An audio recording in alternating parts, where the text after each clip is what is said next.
a man named Hosea who God has called to take this wife, Gomer, who is a prostitute, and he's called Hosea to love her. And God uses this story to show, he used it to point out Israel's sin and call them back to himself.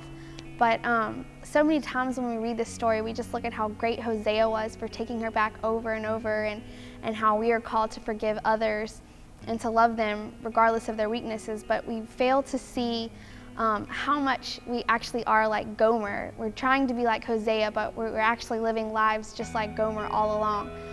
We come to church every week, every Sunday, and we hear the word preached, and we think it's so great, but then we go back to school and to work and to all the things that we do each week, and we live the same lives that we lived before we were changed, and we wonder why we're not getting any closer to God. And Gomer was the same way. She, in the Bible, it says that she didn't recognize who all of these good things were coming from.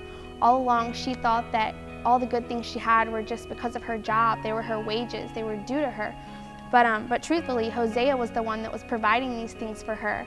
And our lives are the same way, because we feel like, we're owed all of these things. We're owed a good house to live in and food on our table just because we're here living and breathing, and our parents provide all these things for us. But actually, it says in the Bible that God is the one that provides all these things for us. It says she thinks that these are her wages that her lovers have given her, but she does not recognize that it is I who gave her the grain, the new wine, and all of the oil.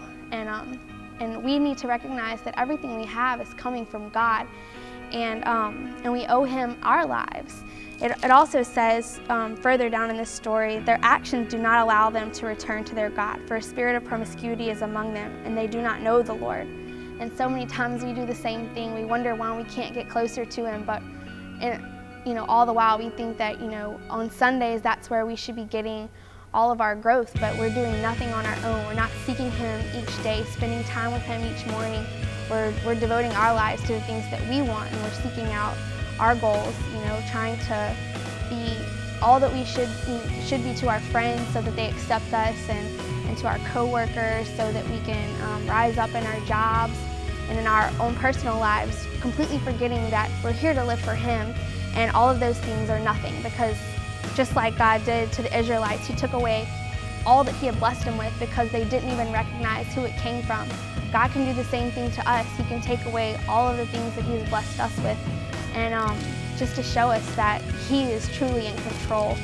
And as you continue reading this story, you just see how many times the Israelites fall away over and over again, and God is pleading with them to come back. It says in the end of the story that He will heal them, He will freely love them, for His anger has gone away from Him.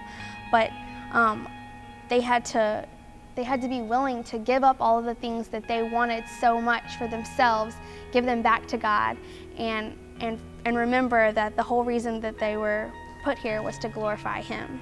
After God had taken away everything that the Israelites had to offer and pleaded with them over and over again to return to Him, finally it says that they turned their ways, and He restored them completely. It says He healed them and He loved them freely, and He turned from His anger. What will it take for God to get our attention? What is He going to have to take away from us for us to turn from our ways, from our old ways, and to give our lives completely over to Him?